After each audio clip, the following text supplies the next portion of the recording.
ونبينا وحبيبنا وطبيب قلوبنا وشفيعنا وشفاء صدورنا وأعلانا وأولانا ومولانا ومرجانا ومأوانا محمدا عبده ورسوله أرسله بالحق بشيرا ونذيرا وداعيا إلى الله بإذنه وسراجا منيرا. وقد قال الله تبارك وتعالى في القرآن المجيد والفرقان الحميد: أعوذ بالله من الشيطان الرجيم، بسم الله الرحمن الرحيم. ألا إن أولياء الله لا خوف عليهم ولا هم يحزنون الذين آمنوا وكانوا يتقون. صدق الله رسوله النبي الأمين المنير الكريم، ونحن على ذلك لمن الشاهدين والشاكرين، والحمد لله رب العالمين. النعيم ربنا اسمع محمدا، النعيم ربنا اسمع محمدا، أيده بأيده أيدنا بأحمدا، أرسله مبشرا أرسله ممجدا، صلوا عليه دائما صلوا عليه سرمدا. اللهم صل وسلم صلاة كاملة وسلم صلاة دائمة. ذرے ذرے سے نمایاں ہے مگر بنہا ہے،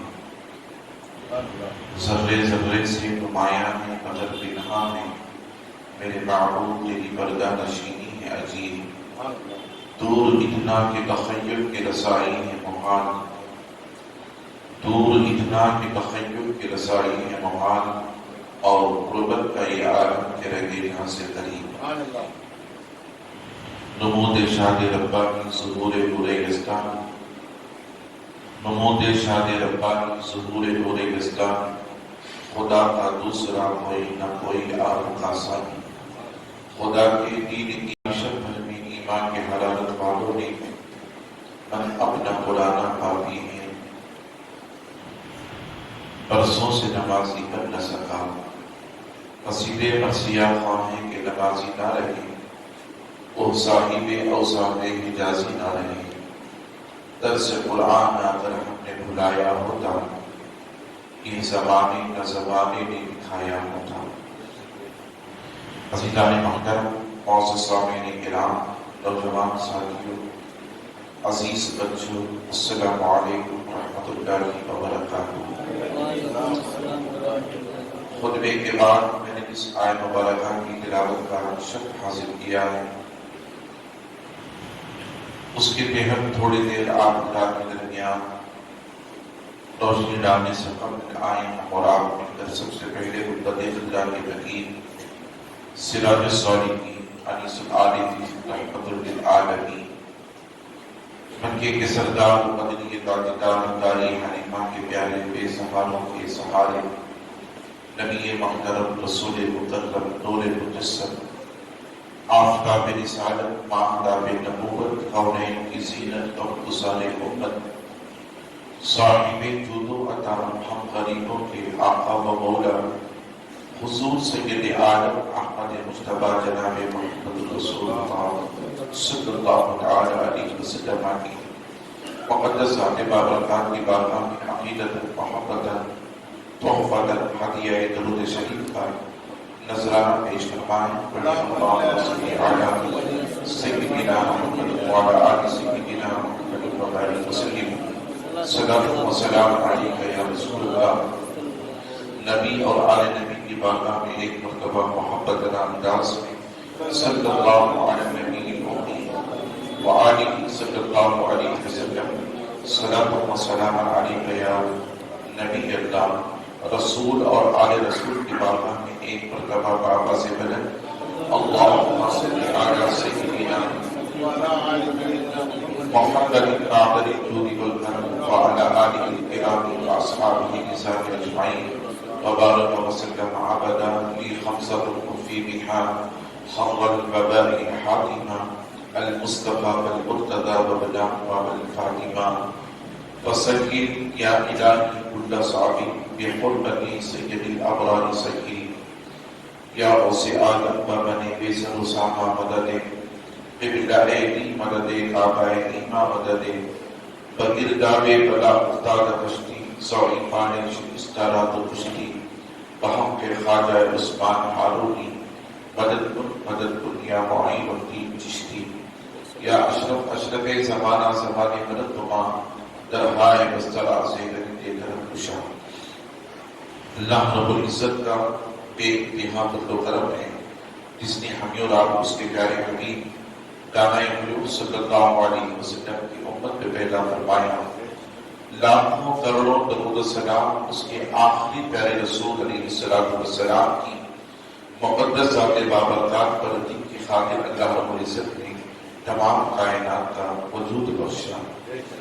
عزیزان محترم، یہ تیسرا جمعۃ المبارکہ ہے جس میں میں نے آپ حضرات کے سامنے قرآن مقدس کے 11ویں پارے کی 11ویں رکوع کی آیت مبارکہ جس میں اللہ رب العزت نے فرمایا الا ان اولیاء اللہ لا خوف علیہم ولا هم يحزنون الذین آمنوا وكانوا يتقون.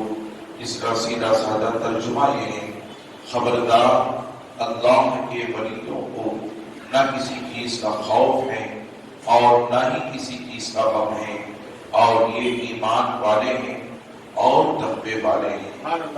عزیزان محترم، اللہ رب العزت نے اپنے نیک بندوں کا ذکر کرتے ہوئے اس طرح سے اس آیت مبارکہ میں ان کی صفت کا بیان فرمایا جن کو اللہ رب العزت ولایت سے نوازا ہے.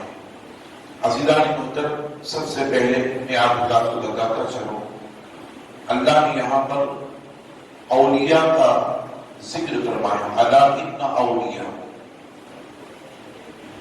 اولیاء ولی کی جمع ہے اور ولی کہتے ہیں دوست. عربی کا یہ جملہ ہے، اللہ نے ولی کا لفظ استعمال فرمایا.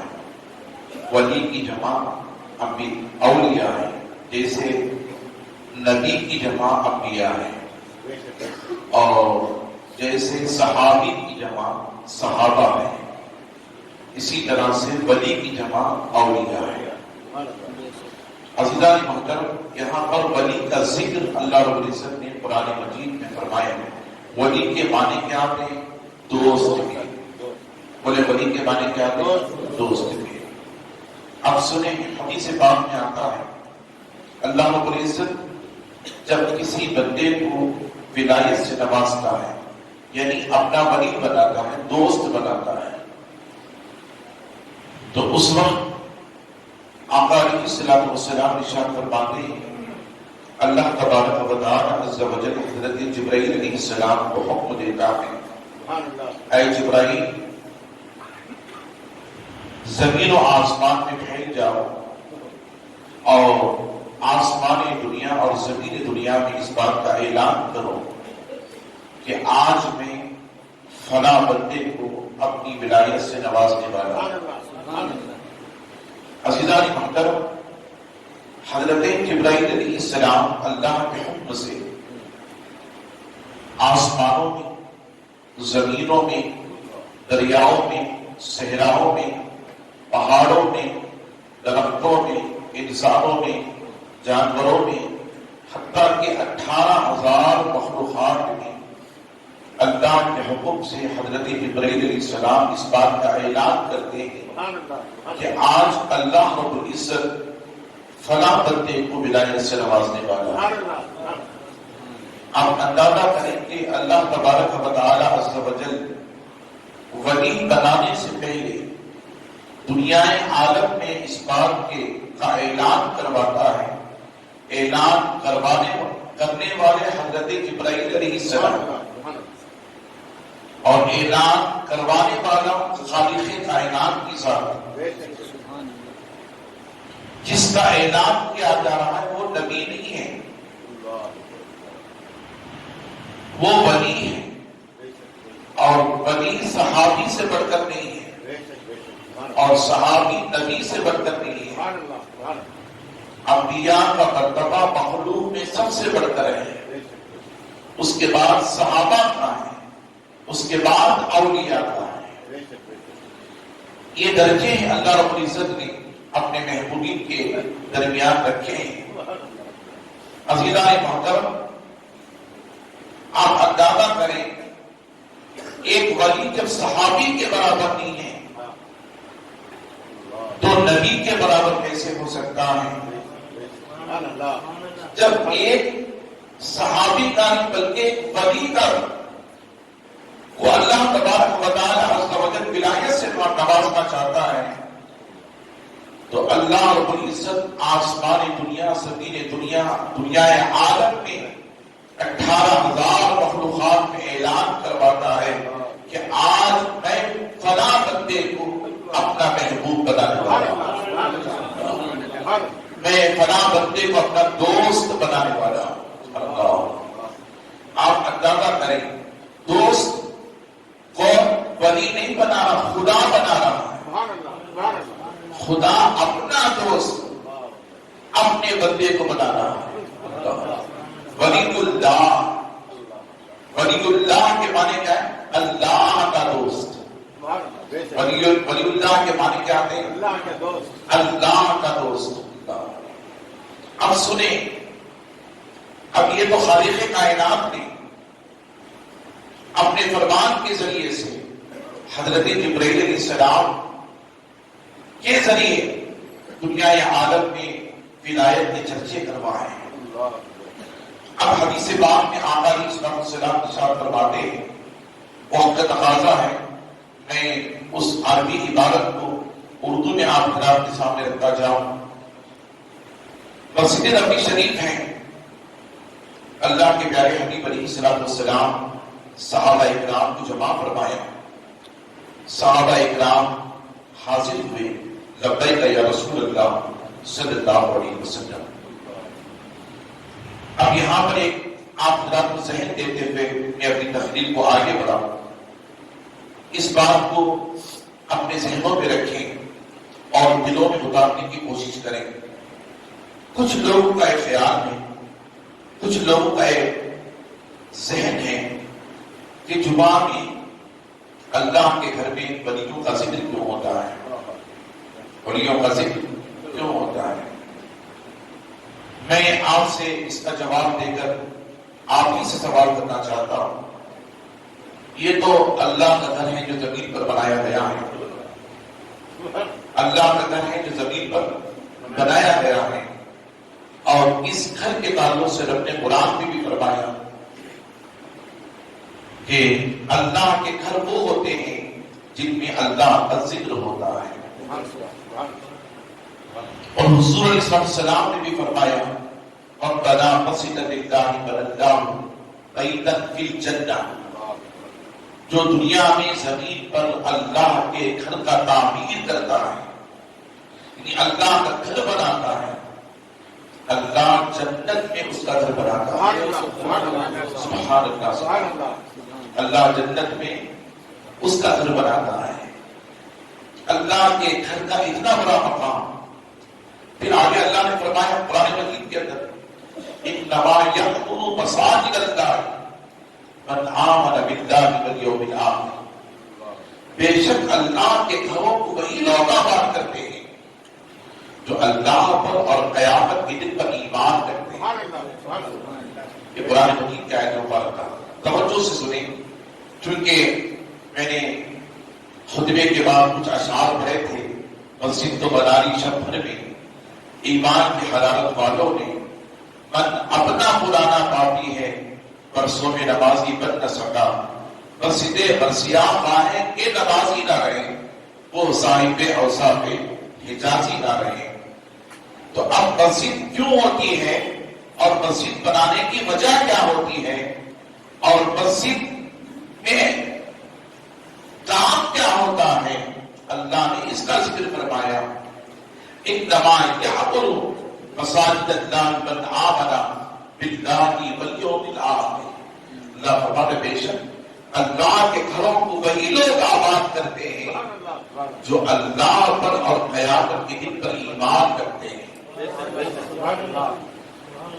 جس کا ایمان اللہ کی ذات پر ہوتا ہے اور جس کا ایمان قیامت پر ہوتا ہے اس سے لوگ قیامت کے منکر ہیں. کافر تو کافر، غیر مذہب تو غیر مذہب.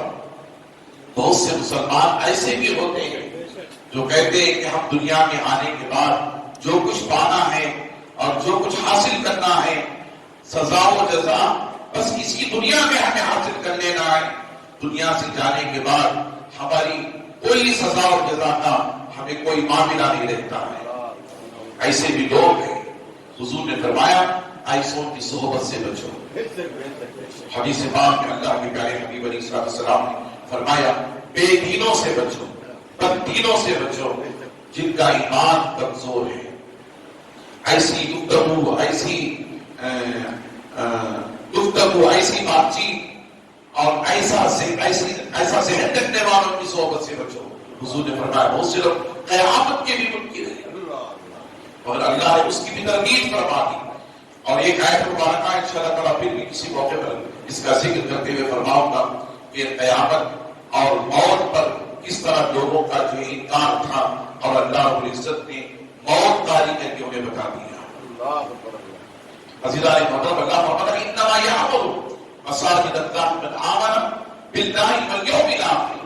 بے شک اللہ کے گھروں کو وہی لوگ آباد کرتے ہیں جو اللہ پر اور قیامت کی دن پر ایمان کرتے ہیں.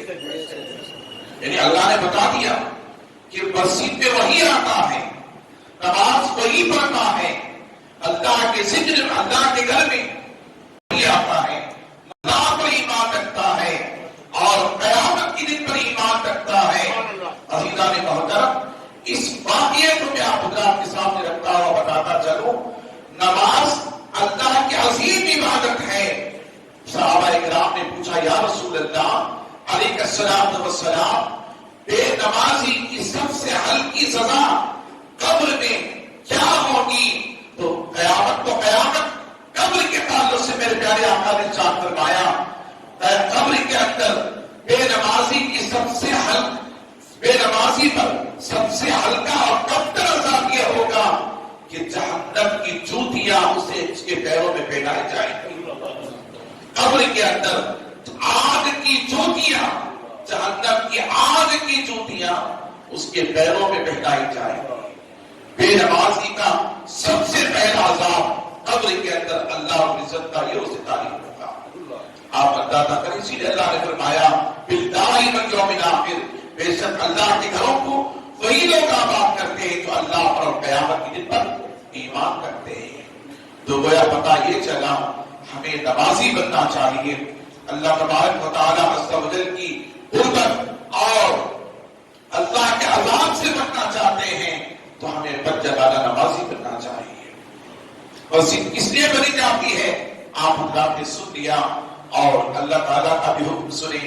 اللہ فرماتا ہے فاذکرونی اذکرکم واشکرونی ولا تکفرون.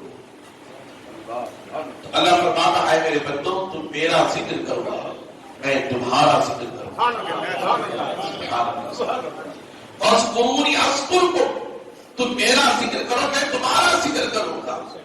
واشکرونی ولا تکفرون، پھر اللہ فرماتا ہے تم اپنے رب کے شکر گزار بندے بنے رہو اور ناشکر کلمات نہ نکالو اور کفریہ کلمات اپنی زبانوں سے نہ نکالو، ناشکر نہ بنو، اللہ کے شکر گزار بندے بنے رہو، اللہ رب العزت کے شکر گزار بندے بنے رہو. عزیزان محترم، آج میں جن کا ذکر کرنے والا ہوں، میں آپ حضرات کے سامنے تذکرہ کرنے والا ہوں، میں ان کی کیفیت اور ان کا حال جن سے ہم محبت کرتے ہیں، جن کو ہم گیارہویں والے کے پیر کے نام سے یاد کرتے ہیں. کرتے ہیں کہ نہیں کرتے؟ ہم گیارہویں والے پیر کے نام سے انہیں یاد کرتے ہیں. ہم غوث اعظم کے نام سے ان کو یاد کرتے ہیں. ہم پیران پیر کے نام سے ان کو یاد کرتے ہیں. ہم روشن ضمیر کے نام سے ان کو یاد کرتے ہیں. ہم دستگیر کے نام سے ہم ان کو یاد کرتے ہیں. ہم وحی الدین کے نام سے یاد کرتے ہیں، غوث الثقلین کے نام سے یاد کرتے ہیں، محبوب سبحانی کے نام سے یاد کرتے ہیں، قطب ربانی کے نام سے یاد کرتے ہیں، معشوق یزدانی کے نام سے یاد کرتے ہیں۔ حضرات محترم، ان تمام تر غوث اعظم کے القابات سے ہم یاد کرتے ہیں، مگر کسی کو ہم پوچھیں کہ ان کا نام کیا ہے تو ہمیں اس کا پتہ نہیں ہوتا، ہمیں اس کا علم نہیں ہوتا۔ غوث پاک تو ہمیں یاد ہے، اور ہمیں پیران پیر تو یاد ہے، روشن ضمیر تو یاد ہے، محبوب سبحانی تو یاد ہے، اور غوث پاک کا نام ہمیں یاد نہیں ہے۔ عزیزان محترم، یاد رکھ لیں، غوث اعظم کا نام حضرت سیدنا شیخ عبد القادر جیلانی ہے۔ بولے کیا نام ہے؟ حضرت سیدنا شیخ عبد القادر جیلانی علیہ رحمۃ و اسفار۔ میں ذکر یہ کر رہا تھا کہ اللہ تبارک و تعالی عز و جل کے بندوں کے تعلق سے حضور وما ارسلناک الا رحمۃ للعالمین، اللہ تعالیٰ کی اس قول سے میرے آقا نے ارشاد فرمایا، اے انسانوں، اے صحابہ، اے مسلمانوں، میں صرف تمہارے لیے نبی اور رسول بن کر نہیں آیا، لہذا صرف تم ہی میرے غلام نہیں ہو۔ میرے آقا نے ارشاد فرمایا، جس طرح تم میرے غلام ہو اسی طرح زمین بھی میری غلام ہے، جس طرح میں تمہاری طرف رسول بن کر آیا اسی طرح میں زمین کی طرف بھی رسول بن کر آیا، میں جس طرح تمہاری طرف نبی بن کر آیا اسی طرح میں زمین کی طرف بھی رسول بن کر آیا، جس طرح میں تمہاری طرف رسول اور نبی بن کر تشریف لایا اسی طرح میں آسمانوں کے لیے بھی رسول اور نبی بن کر تشریف لایا۔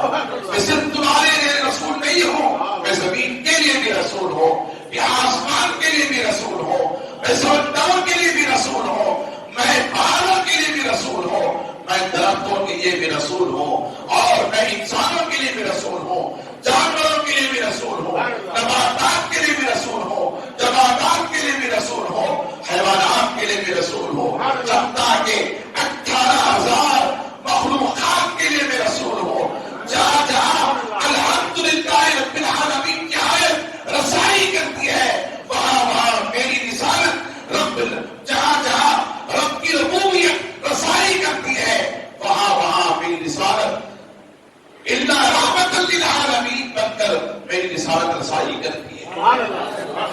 جہاں جہاں رب کی ربوبیت ہے وہاں وہاں میری رسالت ہے۔ یہ قرآن کی آیت ہے، اللہ فرماتا ہے الحمدللہ رب العالمین، سب خوبیاں اس رب کے لیے ہیں جو تمام عالمین کا رب ہے۔ پھر یہ رب کی بات ہے، اللہ فرماتا ہے محبوب سن، یہ میری تعریف و توصیف خوبی ہے، تیری ذات کے تعلق سے بتاتا چلوں، وما ارسلناک الا رحمۃ للعالمین، اے محبوب میں نے تمہیں صرف ایسے ہی نہیں بھیجا مگر تمام عالمین کے لیے رحمت بنا کر کے اللہ تمام عالمین کے رحمت بنا کر کے بھیجا۔ یہ تو انبیاء کی بات الگ ہے، میں آپ کو بتاتا چلوں، ولی کی بات بتاتا چلوں، یہ تو اللہ کا گھر ہے، اللہ کے گھر میں ہم ولیوں کا ذکر کر رہے ہیں، بلکہ سنیں اللہ کا گھر اللہ کی ذات نہیں ہے، اللہ کا گھر اللہ کی صفت نہیں ہے، یہ مخلوق ہے، یہ مخلوق ہے۔ ہم اللہ کا گھر بنائے ہیں، سنیں توجہ سے سنیں۔ لوگ کہتے ہیں مسجدوں میں اللہ کا ذکر کیوں، اللہ کے ذکر کے علاوہ انبیاء کا ذکر کیوں، صحابہ کا ذکر کیوں، اولیاء کا ذکر کیوں؟ عزیزان محترم، مسجد اللہ کی ذات نہیں، مسجد اللہ کی ذات مسجد سے پاک ہے، ایک تو اس کی ذات ہے اور اس کی صفتیں کئی ہیں، وہ رحمان ہے، رحیم ہے، کریم ہے، عزیز ہے، جبار ہے، قہار ہے، یہ اس کی صفتیں ہیں۔ اللہ تبارک و تعالی عز و جل کی ذات ایک، صفتیں کئی، مگر سنیں نہ مسجد اللہ کی مسجد خدا ہے، نہ اللہ کی مسجد نہ اللہ کی صفت ہے، اللہ کی ذات ان دونوں سے پاک ہے، اللہ کی ذات بھی پاک ہے، اللہ کی صفت بھی پاک ہے، نہ مسجد اللہ کے برابر نہ مسجد اللہ کی صفت کے برابر، یہ دونوں پاک ہیں۔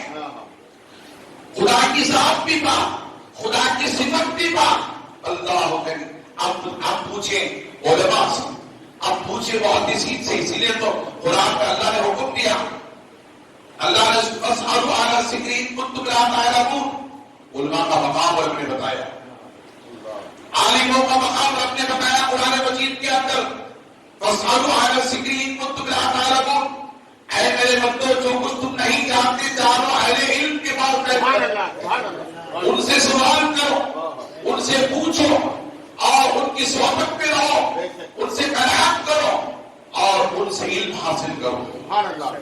بس اب اعلیٰ ذکر کو تم لا تعلمون، اللہ نے فرمایا جو کچھ تم نہیں جانتے جانو اہل علم کے پاس بیٹھو، اہل علم کے پاس بیٹھ کر جانو۔ اور علماء کا ایک مقام اللہ نے فرمایا انما یخشی اللہ من عبادہ العلماء، اللہ نے قرآن مجید میں فرمایا بے شک اللہ کے نزدیک اگر کوئی خشیت رکھتے ہیں تو اہل علم والے عالم ہیں، انما یخشی اللہ من عبادہ العلماء۔ اسی لیے تو حضور نے فرمایا جب یہ آیت مبارکہ صحابہ نے سنی تو صحابہ نے پوچھا یا رسول اللہ علماء کا اتنا بڑا مقام ہے، اللہ عالموں کا اتنا بڑا مقام ہے، تو حضور نے فرمایا اے صحابہ سنو، اے صحابہ سنو، میں عالموں کا مقام بتانا چاہتا ہوں، علماء کے برابری بتانا چاہتا ہوں کہ برابری اللہ نے کس طرح رکھی ہے۔ ایک عابد کا رات بھر جاگ کر اللہ کی عبادت کرنا، عالم کا مرتبہ حضور بیان فرما رہے ہیں، عالم نبی نہیں، ولی نہیں، صحابی نہیں، حضور کی امت میں سے ایک بندہ ہے جس نے قرآن حدیث کا علم حاصل کروایا، جس نے قرآن حدیث کا علم حاصل کروایا، یہ ولی بھی نہیں ہے۔ ہاں ہر ولی عالم ضرور ہوتا ہے، ہر ولی عالم ضرور ہوتا ہے، مگر ہر عالم ولی نہیں ہوتا، اس بات کو یاد رکھیں، ہر عالم ولی نہیں ہوتا، ہر ولی عالم ہوتا ہے، ہر ولی عالم ہوتا ہے اور ہر ولی اور عالم ولی نہیں ہوتا۔ میرے پیارے آقا نے ارشاد فرمایا کہ اے صحابہ ایک عابد کا، یعنی عابد کہتے ہیں عبادت کرنے والے، عابد کسے کہتے ہیں؟ بولے عابد کسے کہتے ہیں؟ عبادت کرنے والے، زاہد کو، متقی کو، پرہیزگار کو عابد کہتے ہیں۔ عابد عبادت کرنے والا، سجدہ کرنے والا، رکوع کرنے والا، قیام کرنے والا، اللہ کی کتاب، اللہ کے کلام کتاب اللہ کی تلاوت کرنے والا، درود پڑھنے والا، سلام کرنے والا، عزیزان محترم اللہ اس کے حبیب کا ذکر کرنے والا، رات بھر جاگ کر وہ اللہ کی بندگی کرتا ہے، اللہ کی عبادت کرتا ہے۔ عابد کہتے ہیں عبادت گزار، میرے پیارے آقا ارشاد فرماتے ہیں رات بھر جاگ کر ایک عابد کا عبادت کرنا اس سے بہتر ہے کہ ایک عالم کا سونا۔ سبحان اللہ، سبحان اللہ، اللہ آپ ادا کریں عالم کا مقام کیا ہے۔ ایک عالم سوتا ہے، ایک عالم رات کو بستر پر سو جاتا ہے، تو وہ اس سے بہتر ہے کہ رات بھر کوئی عابد عبادت کرتا ہے اور رات بھر شام سے لے کر فجر تک نماز پڑھتا ہے، روزہ رکھتا ہے، زکات نماز پڑھتا ہے، ذکر کرتا ہے، تلاوت کرتا ہے، اس سے بہتر ایک عالم کی سونا ہے۔ آپ اندازہ کریں عالم دین کا سونا ہے۔ اسی لیے میرے پیارے آقا نے ارشاد فرمایا، میرے پیارے آقا نے ارشاد فرمایا علماء کی عزت کرو، جو اس لیے کہ قیامت جب قریب آئے گی اس وقت اللہ تعالیٰ علماء کو اٹھا لے گا، علم کو اٹھا لے گا زمین سے۔ قیامت جیسے جیسے قریب آتی جائے گی علم کمزور ہوتا جائے گا، علماء زمین سے اٹھا لیے جائیں گے، جو اس لیے کہ علماء کی قدر نہیں ہوگی، علم کی قدر نہیں ہوگی۔ علماء کی عزت کریں، ان کا احترام کریں، ان کی توقیر بچا لائیں۔ درود شریف پڑھیں، اللہم صلی علی سیدنا محمد نبینا کریمنا مولانا محمد وعلی وسلم صلی اللہ علیہ صلاۃ والسلام علیک یا رسول اللہ صلی اللہ علیہ وسلم۔ تو میں عرض یہ کر رہا تھا اللہ کریم ہے، کلام کرنے والا، سمجھے اللہ کلام کرنے والا، کلام کرنے یہ عربی کا جملہ ہے، بات کرنے کو، گفتگو کرنے کو کلام کہتے ہیں، گفتگو کرنے کو کلام کہتے ہیں۔ سنیں اللہ کی ایک صفت کیا ہے؟ کلیم کی ہے، اللہ کی ایک صفت کلیم کی ہے۔ اب حضرت موسیٰ علیہ السلام کو جو اللہ نے کلمہ کیا تھا لا الہ الا اللہ موسیٰ کلیم اللہ، اللہ کی سوا کوئی عبادت کی رائے نہیں، موسیٰ جو اللہ سے کلام کرتے ہیں۔ بات کرتے ہیں کہ نہیں کہ کلمہ حضرت موسیٰ علیہ السلام کو اللہ نے کیا. میری بات توجہ سے سنیں, خصوصاً نوجوانوں سے میری گزارش ہے کہ آپ اپنے دماغوں میں ذہنوں میں اتارنے کی کوشش کریں تاکہ ایمان اور اعمال سلامت رہیں. سب سے پہلے بنیادی چیز ایمان ہے اور اس کے بعد اعمال ہے. ایمان درست ہوگا تو اعمال درست ہوں گے. عزیزان محترم, سب سے پہلی بنیادی چیز ایمان, جسے عقیدہ کہتے ہیں, جسے عقیدہ کہتے ہیں. تو کلام اللہ اللہ کی کتاب, کلام اللہ اللہ کی کتاب, اللہ کی کتاب میں مخلوق سے پاک, مخلوق سے پاک ہے. جب اللہ تعالیٰ کی ذات مخلوق سے پاک, اس کی صفات اللہ, اس کی صفت کتاب اللہ کی کتاب مخلوق سے پاک ہے, اور مخلوق سے پاک رہنے والی کتاب کے اندر, مخلوق سے پاک رہنے والی کتاب کے اندر اللہ فرماتا ہے جس مخلوق سے میری کتاب, میرا کلام پاک ہے, اس کلام کے اندر میں اپنے ولیوں کا ذکر کر رہا ہوں. کہتے سبحان اللہ, ارے بچن کر کہتے سبحان اللہ. اللہ فرماتا تم مسجد کی بات کرتے ہو, جو مسجد جس سے میں پاک ہوں, میری صفت پاک ہے. اللہ فرماتا جس صفت کو میں نے کلام اللہ کہا, میری صفت کو اللہ کی کتاب, حضرت موسیٰ علیہ السلام کو اللہ نے تورات دیا, عیسیٰ علیہ السلام کو انجیل دیا, داؤد علیہ السلام کو زبور دیا, اور انبیاء کو صحیفے عطا فرمائے. ہمارے اور آپ کے پیارے آقا کو اللہ نے قرآن مجید عطا فرمایا. ساری کتابیں ختم, اللہ نے آسمان دنیا کو اٹھا لی, قیامت تک قرآن مجید رکھا, مصطفیٰ کے نظام کو رکھا. عزیزان محترم, اور قیامت تک مصطفیٰ کی رسالت اور مصطفیٰ کا نظام آئے مطابق رکھنے والا. ایسی کتاب کے اللہ فرماتا ہے میرے بندوں, تم مخلوق کی بات کرتے ہو, جسے میں ولی بناتا ہوں, اس ولی کا ذکر میری کتاب کلام اللہ میں فرماتا ہوں. اللہ ان اولیاء اللہ لا خوف علیہم ولا هم يحزنون الذین آمنوا وكانوا يتقون.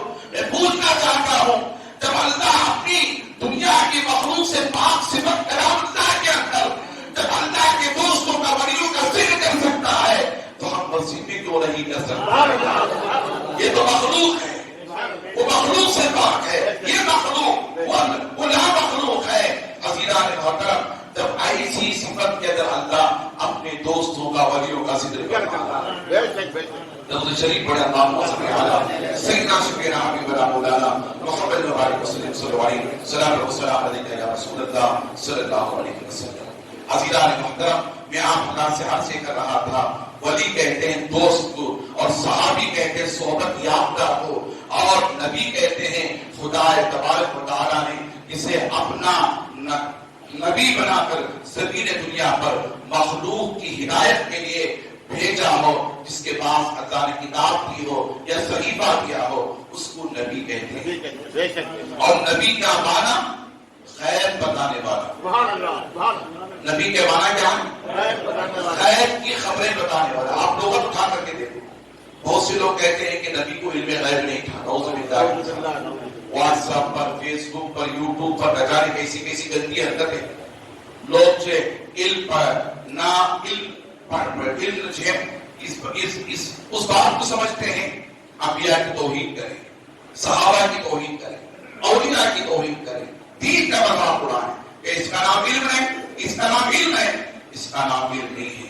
علم اس کا نام ہے جس کے پڑھنے کے بعد جس کے اندر عاجزی پیدا ہو جائے, انکساری پیدا ہو جائے, تکبر ختم ہو جائے, خدا کی ذات پر ایمان لائے, خدا کا ادب کرے, نبی کی ذات پر ایمان لائے, نبی کا ادب کرے, صحابہ کو پر یقین رکھے, ان سے ان کا ادب کرے, ان کی تعظیم کرے, اولیاء پر یقین رکھے, ان کی تعظیم کرے. چونکہ اللہ نے قرآن مجید کے اندر انبیاء کا, صحابہ کا, اولیاء کا, اہل بیت کا, قیامت تک آنے والے اولیاء کا ذکر اپنے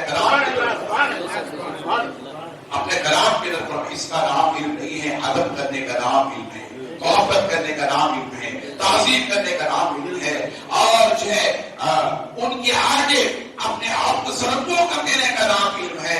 عزیزان محترم, میں آپ حضرات کو بتاتا چلوں, حضرت سیدنا شیخ ابو محمد عبد القادر جیلانی المعروف غوث اعظم رضی اللہ تعالیٰ عنہ اور رحمۃ اللہ تعالیٰ علیہ, جن کے تعلق سے میں آج کچھ باتیں بتانا چاہتا ہوں. اللہ کریم آج ولیوں کا مقام جاننا چاہتے ہیں، آؤ جانیں خدا اور اس کے رسول کے نزدیک غوث اعظم کا مقام کیا ہے، ولیوں کا مقام کیا ہے، ان کے مراتب کیا ہیں۔ عزیزان محترم، میں آپ حضرات کو بتاتا چلوں، بہت سے لوگ ایک سوال کرتے ہیں، وہ یہ کہ 11ویں شریف کا کام کرنے کے موقع پر اگر کسی کے گھروں کے اندر کوئی انتقال ہو جائے اور اگر کوئی حادثہ ہو جائے، کیا 11ویں شریف کر سکتے ہیں؟ عزیزان محترم یاد رکھ لیں، 11ویں شریف جو ہے اللہ کے محبوب بندے کی محفل کا نام ہے، غوث اعظم کے مجلس کا نام ہے۔ یاد رکھ لیں، اگر کسی کے گھر کے اندر کوئی سال انتقال ہو جائے یا کوئی بہت سے لوگ جو ہے اس بات کے عادی ہوتے ہیں کہ کسی کے گھر میں بچہ پیدا ہو جائے یا کوئی کسی کے گھر میں بچہ پیدا ہونے والا ہو جائے، لہذا ایسے جھنڈے کی 11ویں کرنے سے لوگ جو بچتے ہیں کہ گھر ناپاک ہوتا ہے، اس کے اندر نہیں کرنا چاہیے۔ عزیزان محترم، جو بھی آپ کام کریں یاد رکھ لیں، علماء کو پوچھے بغیر کوئی کام نہ کریں، علماء کو پوچھے بغیر کوئی کام نہ کریں۔ 11ویں کسی بھی موقع پر آپ کر سکتے ہیں، چاہے کسی کا انتقال ہو جائے نہ ہو یا کسی کے اندر بچہ پیدا ہو جائے، یاد رکھ لیں گھر ناپاک نہیں ہوتا ہے، گھر ناپاک نہیں ہوتا ہے۔ اور جو ہے کسی کا انتقال ہو جائے اور ان کے گھر میں سالہ 11ویں ہوتی تھی اور آج انسان کسی کے گھر میں انتقال ہو گیا ہے، کیا 11ویں نہیں کر سکتے؟ عزیزان محترم یاد رکھ لیں، میرے پیارے آقا ارشاد فرماتے ہیں، جہاں اللہ کے ولیوں کا ذکر ہوتا ہے وہاں خدا کی رحمتوں کا نزول، وہاں خدا کی رحمتوں کا نزول ہوتا ہے۔ یاد رکھ لیں، جس گھر میں انتقال ہو جائے اس گھر میں ان کو دفنانے کے بعد یا چہلم کے بعد یا 10ویں 20ویں کے بعد یا 1 بار 2 بار کے بعد ان کے گھر کے اندر یقیناً 11ویں کر سکتے ہیں، 11ویں کر سکتے ہیں۔ اس 11ویں کا ثواب صرف کرنے والے کو نہیں ملے گا بلکہ اس مرحوم کو بھی ملے گا جو دنیا سے انتقال کر چکا ہے، اسے بھی اللہ کے رسول کے کرم ہوں گے اور جو غوث اعظم کا پیغام اسے بھی ملے گا۔ عزیزان محترم، میں آپ کو بتاتا چلوں، 11ویں شریف ایک الگ موضوع ہے۔ آج میں نے الذین آمنوا وکانوا یتقون، اللہ کے ولیوں کا مقام اور ان کا تقویٰ، ان کی پرہیزگاری، ان کا ایمان اور ان کے مراتب اللہ کے رسول کے نزدیک کیا ہیں، میں آپ کو بتاتا چلوں۔ امیر خسرو کو کون نہیں جانتا؟ امیر خسرو کو کون نہیں جانتا؟ یہ ہندوستان کے مشہور شاعر ہیں اور فارسی نام تھے، فارسی میں کلام کرنے والے تھے امیر خسرو۔ امیر خسرو محبوب الہی نظام الدین اولیاء رحمۃ اللہ علیہ کے غلام تھے۔ صوفیاء کے نزدیک تصوف میں امیر خسرو کا کلام پڑھے بغیر کوئی صوفی اپنے کلام کو مکمل نہیں سمجھتا۔ اپنی خانقاہوں میں اور اپنے خانقاہوں میں اپنی مجالسوں میں ہر صوفی امیر خسرو کا ذکر کرتا ہے، جو اس لیے کہ وہ ایسے غلام تھے، ایسے خادم تھے، ایسے مرید تھے محبوب الہی نظام الدین اولیاء رحمۃ اللہ تعالیٰ علیہ۔ اللہ کریم، میں آپ کو بتاتا چلوں امیر خسرو رحمۃ اللہ تعالیٰ کی زندگی کا ایک واقعہ، تاکہ آپ سمجھتے جائیں کہ غوث اعظم کا مقام کیا ہے۔ امیر خسرو نے کہا یا رسول اللہ، امیر خسرو نے کہا یا ولی اللہ، اے میرے پیر و مرشد محبوب الہی نظام الدین اولیاء، میں چاہتا ہوں کہ میں پانی پر جاؤں، دلی سے پانی پر جاؤں، پانی پر جا کر وہ علی شاہ قلندر رحمۃ اللہ علیہ کی مجلس میں بیٹھوں، وہ علی شاہ قلندر رحمۃ اللہ تعالیٰ اور محبوب الہی نظام الدین اولیاء رحمۃ اللہ تعالیٰ، یہ دونوں ہم زمانہ ولی تھے، ایک ہی وقت کے ولی تھے۔ وہ علی شاہ قلندر رحمۃ اللہ علیہ، محبوب الہی نظام الدین اولیاء رحمۃ اللہ تعالیٰ، توجہ سے سنیں، اللہ کریم ہمارے دلوں میں ایمان کا تھے۔ وہ علی شاہ قلندر رحمۃ اللہ تعالیٰ نے جمعرات کی مجلس کو منعقد کرتے تھے اپنی خانقاہ میں، وہ علی شاہ قلندر رحمۃ اللہ علیہ مجلس کو منعقد کرتے تھے اور وہ کس دن کرتے تھے؟ جمعرات کی رات کرتے تھے۔ وہ کس دن کرتے تھے؟ جمعرات کی رات کرتے تھے، وہ علی شاہ قلندر رحمۃ اللہ علیہ۔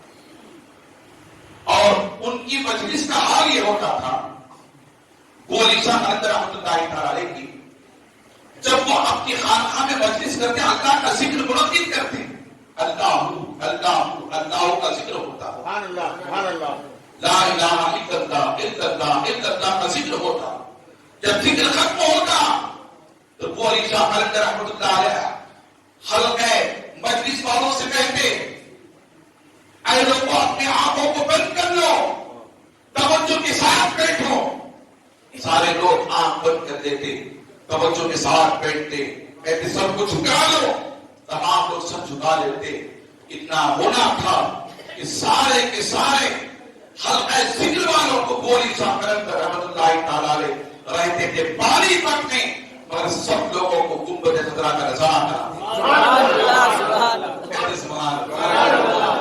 حضور کا دیدار کراتے تھے گولی شاہ قلندر رحمۃ اللہ علیہ کی مجلس میں حضور کا دیدار ہوتا تھا حضور امیر خسرو کو بھی رشک ہوا کہنے لگے اپنے شہر سے اپنے پیر سے حضور میں گولی شاہ قلندر رحمۃ اللہ علیہ کی مجلس سے پہنچ کر ان کے ذکر میں شامل ہونا چاہتا کہا جاؤ بیٹا جاؤ آج کا اگر کوئی پیر ہوتا تو کہتا کہ وہاں کیوں جاتے ہو ہمارا ذکر الگ ہے ہماری مجلس الگ ہے ہمارا قانون الگ ہے ہمارے ضابطے الگ ہے اور ہمارا طور طریقہ الگ ہے یاد رکھ لیں کوئی طور طریقہ نہیں ہے ذکر ہر ایک اللہ کے ولیوں کی بارگاہ میں ایک ہی ہوتا ہے الا اللہ الا اللہ الا اللہ الا اللہ اللہ اللہ اللہ لا الہ الا اللہ لا الہ الا اللہ عزیزان محترم ہر حلقے میں ہر مجلس میں ہر خانقاہ میں سوائے اللہ کے ذکر کے مصطفیٰ کے درود و سلام کے اور کوئی نہیں ہوتا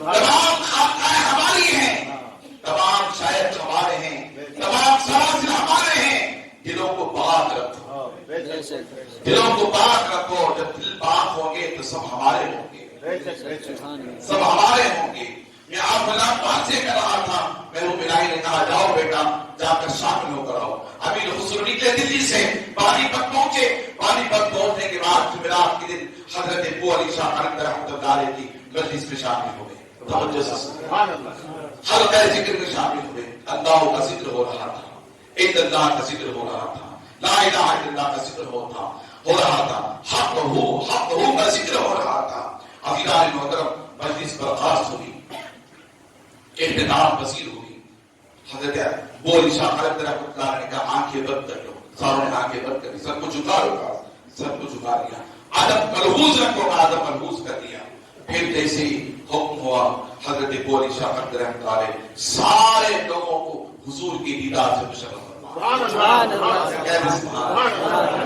سارے لوگوں کو حضور کی دیدار سے مشرف فرمائے سب کو دیدار ہوا حلقے میں جتنے شامل ہوئے سب کو حضور کا دیدار ہوا جب دیدار ہوا حلقہ ذکر ختم ہوا اور حضور کا دیدار ہو گیا سارے لوگ گولی شاہ قلندر رحمۃ اللہ علیہ کے دستبوسی فرما رہے تھے اس کے بعد پوچھا امیر خسرو تم آئے ہو میری مجلس میں تمہارے پیر نہیں آئے تمہارے شیخ نہیں آئے اور محترم آپ اندازہ کریں اے امیر خسرو مجلس میں تم نے حضور کا دیدار کیا تم تھے مگر تمہارے شیخ نہیں تھے تم نے تو حضور کا دیدار کیا دیدار کرتے ہو تم تو تھے مگر تمہارے شیخ محبوب الہی صاحب کی اولیاء نہیں تھے یہ بات ان کے دل کو کھٹکھٹا دی حضرت امیر خسرو رحمۃ اللہ علیہ ملاقات کر کے فوراً دلی پہنچے یہ بات جو ہے حضرت امیر خسرو علیہ رحمہ کے دل میں جو ہے وہ بے بس ہو چکی تھی اور غم زدہ چہرہ لے کر محبوب الہی نظام الدین اولیاء رحمۃ اللہ علیہ کی بارگاہ میں پہنچے سلام کیا ادب بوسی کی دستبوسی کی کہا حضور ایک بات ہے کہا کیا بات ہے میں گولی شاہ قلندر رحمۃ اللہ علیہ کی بارگاہ میں حاضر کی تھی اور ذکر ختم ہوا اور انہوں نے حضور کا دیدار کرایا مگر انہوں نے پوچھا آئے میرے حضور تم تو تھے مگر تمہارے شیخ مجلس میں حضور کی مجلس میں تمہارے شیخ نہیں تھے میں نے تو انہیں نہیں دیکھا تو محبوب الہی نظام الدین اولیاء نے کہا بیٹا امیر خسرو جاؤ دوبارہ پانی پر جاؤ پانی پر جا کے دوبارہ حلقہ ذکر میں شامل ہو جاؤ دیدار ہو جائے تو اس اس وقت جو ہے تم مجھ سے نہ پوچھنا، خود وہ علی شاہ کلندر سے پوچھنا کہ میرے شیخ کہاں ہیں، میرے شیخ کہاں ہیں، اور مجھ سے نہ پوچھنا، اور وہ علی شاہ کلندر سے بھی نہ پوچھنا، وہ علی شاہ کلندر کی مجلس میں جس رسول اعظم کا تم نے دیدار کیا اس رسول اعظم سے پوچھنا محبوب الہی کا، محبوب الہی کا کیا مقام ہے، محبوب الہی کا اللہ کریم نظام الدین اولیاء رحمۃ اللہ کا مقام کیا ہے، گئے پھر دوبارہ پانی پر پہنچے، پانی پر پہنچنے کے بعد بولے شاہد رحمۃ اللہ کے حلقہ ذکر مجلس سے مرتب ہوئے، شامل ہوئے، حلقہ ذکر ختم ہوا، دیدار ہوا، دیدار ہونے کے بعد آقا علیہ السلام سے ملاقات ہوئی، حضرت امیر خسرو رحمۃ اللہ تعالیٰ علیہ کی بولے شاہ کلندر رحمۃ اللہ علیہ کے مجلس میں عزیزان محترم امیر خسرو نے حضور سے پوچھا یا رسول اللہ میرے شیخ کہاں ہیں،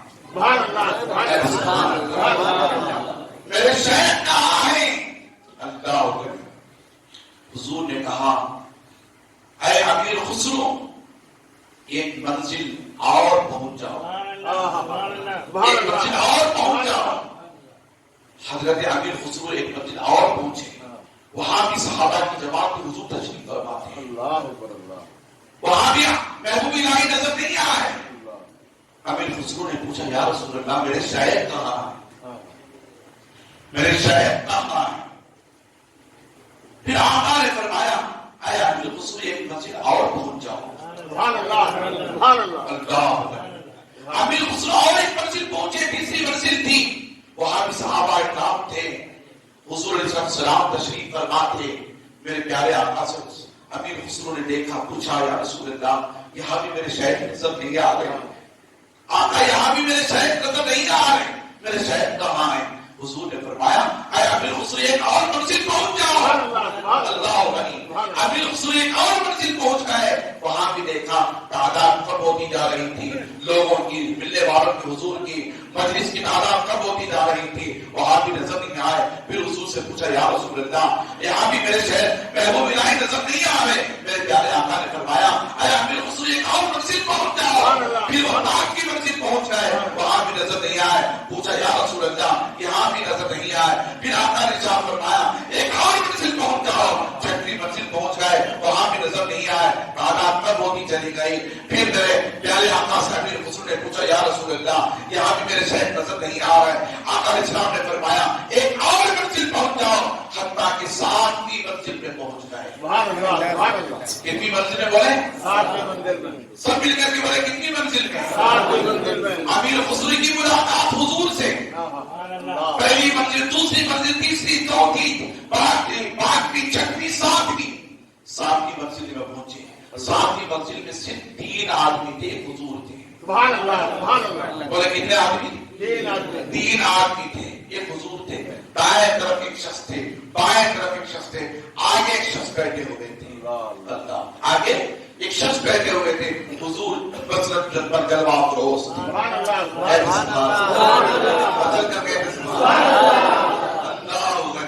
اللہ غنی، ایک دائیں طرف ایک شخص، ایک بزرگ، بائیں طرف ایک بزرگ، آگے ایک بزرگ، اور ان کے آگے مصطفیٰ جان رحمت مسجد پر بیٹھے گفتگو فرما رہے، ان تینوں سے گفتگو فرما رہے، امیر خسرو نے دیکھا، آقا علیہ السلام سے پوچھا یا رسول اللہ صلی اللہ علیہ وسلم آپ نے سچ فرمایا 7ویں منزل پر بھی آیا ہوں، تو جو سامنے حضور کے بالکل بیٹھے تھے وہ کوئی اور نہیں تھا، وہ محبوب الہی نظام الدین اولیاء،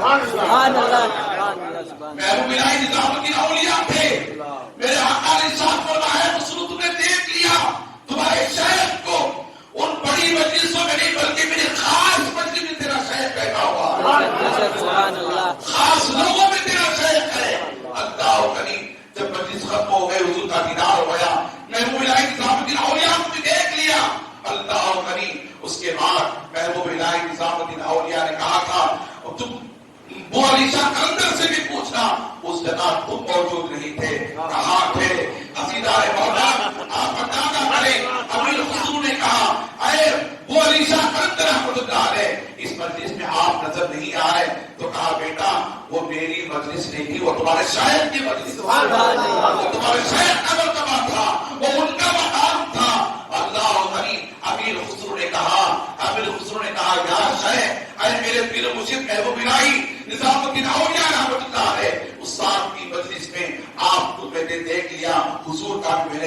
کیا مگر دائیں کون تھے بائیں کون تھے مجھے کوئی نظر نہیں آیا. دائیں بیٹھنے والا کون تھا بائیں بیٹھنے والا کون تھا. اللہ غنی سنے میرے پیارے آقا کا احسان سنے میرے پیارے آقا علیہ السلام کی مجلس کے تعلق سے محبوب الہی کی دعوت اولیاء کے اس قول کو سنے. اے خسرو سن سامنے بیٹھنے والے محبوب الہی تمہارے شہر کو تم نے دیکھ لیا. دائیں جانب بیٹھنے والے خواجہ قریب النواز تھے خواجہ قریب النواز تھے اور بائیں جانب بیٹھنے والے غوث اعظم پیر عالمگیر شیخ عبد القادر. اے لوگوں غوث اعظم کے مقام کو جانو. غوث اعظم کا مقام کیا ہے غوث اعظم کا مرتبہ کیا ہے ان کی شان کیا ہے. الذین آمنوا وکانوا یتقون یہی وہ لوگ ہیں جو ایمان والے اور تقوی والے ہیں. عزیزان محترم غوث اعظم علیہ رحمت و رضوان کی زندگی کے کچھ واقعات میں اس جمعہ ختم کرتے ہوئے آئندہ جمعہ میں آپ اللہ کے سامنے رکھتے ہوئے میں گزارش کرتا ہوں. اللہ کے ولیوں کا مقام اور مرتبہ میں نے ایک واقعہ جو شروع کیا تھا مسجد کے اندر حضور علیہ السلام نے صحابہ کو جمع کیا تھا. اس واقعے کو میں رکھتے ہوئے آئندہ جمعہ کے لیے میں آپ اللہ کے سامنے پیش کرنا چاہتا ہوں. پہلے کہ الذین آمنوا ایمان والے ویتقون اور تقوی والے. اولیاء کی جماعت تقوی کی ہے. نماز کے پابند شریعت کے پابند روزے کے پابند حج کے پابند زکات کے پابند حضور کی سنتوں کے پابند. غوث اعظم علیہ رحمت و رضوان کی ساری زندگی مصطفیٰ کے سنتوں کا آئینہ دار بن کر رہی. بولے ہمیں بھی غوث اعظم کی زندگی پر عمل کرنا ہے کہ نہیں کرنا ہے کرنا ہے کہ نہیں کرنا ہے. غوث اعظم نمازی تھے. سنیں 40 سال تک غوث اعظم نے عشاء کے وضو سے فجر کی نماز ادا کی. کہتے سبحان اللہ. ہاتھ اٹھا کر کہتے سبحان اللہ. کتنے سالوں تک بولے 40 سال تک عشاء کے وضو سے فجر کی نماز ادا فرمائے. اس غوث اعظم سے ہم محبت کرنے والے کہ ہم بے نمازی ہوں گے. بولے بے نمازی ہوں گے نہیں. ہم نماز کے پابند ہوں گے شریعت کے پابند ہوں گے ماں باپ کی خدمت کرنے والے ہوں گے بڑوں کا ادب بزرگوں کا احترام کرنے والے ہوں گے. انشاءاللہ کریں گے نا. ہاتھ اٹھا کر کے بتائیں کون نمازی بنے. اللہ کے ہاتھوں کو سلام. یاد رکھ لیں نماز پڑھیں. نماز کسی قیمت پہ معاف نہیں ہے. اللہ تعالیٰ ہم سب کو نمازی بنا دے. وآخر دعوانا الحمدللہ رب العالمین. سنت